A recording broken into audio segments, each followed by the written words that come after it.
3 xona 4 xona qilingan yevro ta'mirga ega bo'lgan xonadonni ko'rib o'tamiz. Ikkinchi qavatda joylashgan 5 qavatli panelli domlarimiz ko'rishimiz mumkin. Asosiy zal qismi. Umumiy lokatsiyamiz Navoiy ko'chasi Uzgazoil zapravkadan to'g'ridagi yo'l ustidagi domlardan hisoblanadi. Demak, asosiy kirish eshigidan boshlab prixoshka mebellar qo'yilgan va keling, birinchi bolalar xonasini ko'rsatib o'tamiz. Demak, katta radiatorlar o'rnatib qo'yilgan, to'liq ta'mirdan chiqqan, yangi ta'mirdan bu bolalar xonasi qilishga mos holatda hamda ikkinchi xonamiz kattalar yotoqxonasi qilishga mos. Marhamat, ko'rishimiz mumkin. Yotoq mebelini mana shu yerda o'rnatsangiz bo'ladi. Demak, gilamlar to'shab qo'yilgan, televizor qo'yish uchun dekorativ bilan chiroyli ishlov berilgan hamda zal qismini ham keling ko'rsatib o'tamiz yana bir bor. Undan oldin garderobga alohida e'tibor berasiz. Marhamat, garderobga e'tibor berasiz. To'liq remont bo'lgan garderob qismi. Marhamat. Bu yerda zal qismi yana bir bor ko'rsatib o'tasiz.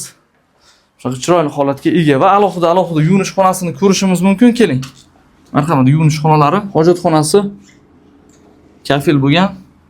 Eshiklarimiz qimmat eshiklardan qo'yilgan, kamida 1,5 million so'm tursa kerak bozorda.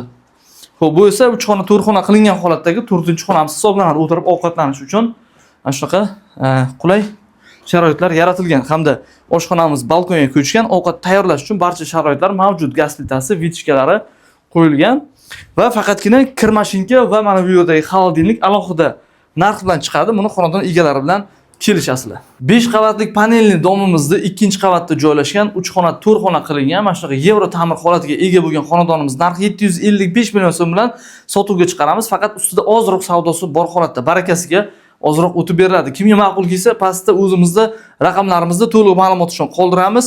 Navoiy uy baraka YouTube kanaliga obuna bo'lsalaringiz, Navoiy shahar bo'ylab yaxshi xonadonlarni YouTube kanalida obzorlarini ko'rib borasizlar.